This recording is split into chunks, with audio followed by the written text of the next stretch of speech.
स्वागत है आप सभी का जीरो खोज के ऑफिशियल चैनल पे दोस्तों। तो आप सभी मस्त होंगे और अपने एग्जाम की तैयारी मस्ती में कर रहे हो दोस्तों। कोई इधर उधर की बातों में आपके टाइम को बर्बाद नहीं करना है। आप सभी के सामने अर्थमेटिक का पहला क्वेश्चन, इसको सॉल्व करिए। चलिए दोस्तों, कम समय में सॉल्व करिए मेरे भाई। अगर आप कम समय में अभी आप यहाँ सॉल्व करते हैं तो एग्जाम में आपकी प्रैक्टिस, ये बात तो आप खुद भी समझदार हैं और अच्छे से समझते दोस्तों कि अब कुछ दिन बचे हुए हैं और इस कुछ दिन में हमें प्रैक्टिस की आवश्यकता है। जितनी अच्छी प्रैक्टिस होगी आप उतना ही अच्छा इसके एग्जाम में परफॉर्मेंस कर पाएंगे। समझ रहे हैं? चलिए दोस्तों, हुआ या नहीं हुआ? नहीं हुआ दोस्तों। इतना समय नहीं लेना मेरे पास। इतना समय लेने के लिए आपके पास एग्जाम में समय ही नहीं मिलेगा और एग्जाम में समय नहीं होगा तो ये बात आप अच्छे से समझते दोस्तों।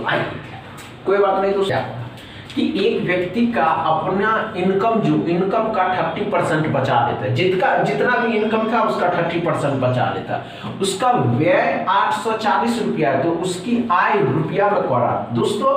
अगर इनकम 100 रुपये था तो वह अपना 30% तो बचा ही लेता है, तो हमको इससे कोई मतलब नहीं है। 30% तो वो बचा ले, तो उनका जो व्यय होगा, खर्चा दोस्तों 70% होगा या नहीं? इसी 70% की वैल्यू 840 रुपया है। इतनी बातें क्लियर है। परसेंटेज डबल जीरो खत्म किया। 7 से कितना बार में? 7 से 12 बार में जाएगा तो एक की जो वैल्यू आ गई 12 आ गई। तो आपसे पूछ रहा 100 का कितना होगा तो 1200 होगा। और कुछ था ही नहीं दोस्तों इसमें। क्या समझ में आया दोस्तों? अच्छे से समझ में आया? नहीं आया? क्या करा, ध्यान से देखिएगा। एक व्यक्ति है जिनका इनकम का 30% वह बचा लेता है दोस्तों।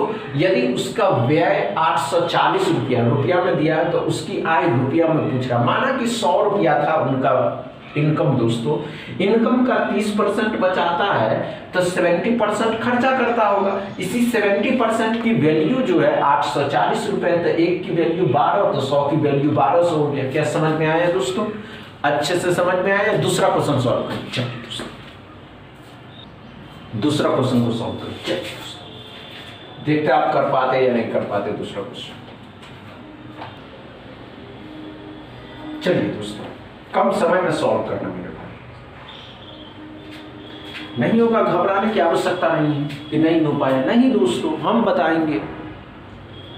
अरे इतना क्या सोचना, टाइम एंड वर्क से पूछा गया क्वेश्चन है, एकदम इजी क्वेश्चन है। इससे इजी आप क्या लीजिएगा दोस्तों?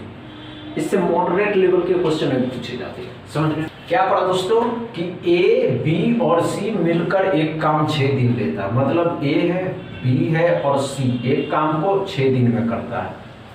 ए अकेले 12 दिन, तो ए अकेले 12 दिन ले रहा दोस्तों, दिन में करता। बी अकेले 18 दिन में करता है। सिंपल लॉजिक है।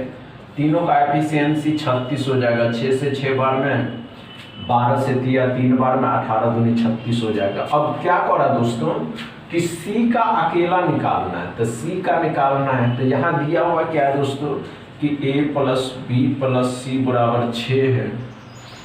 आपको ए भी दिया हुआ है 3, बी भी दिया हुआ है तो सी निकल जाएगा। तब सी बराबर आ जाएगा 1, सी बराबर आ जाएगा 1, यह सी बराबर आ जाएगा 1। इसी 1 की वैल्यू 36, तो सी अकेला कितना दिन में करेगा दोस्तों?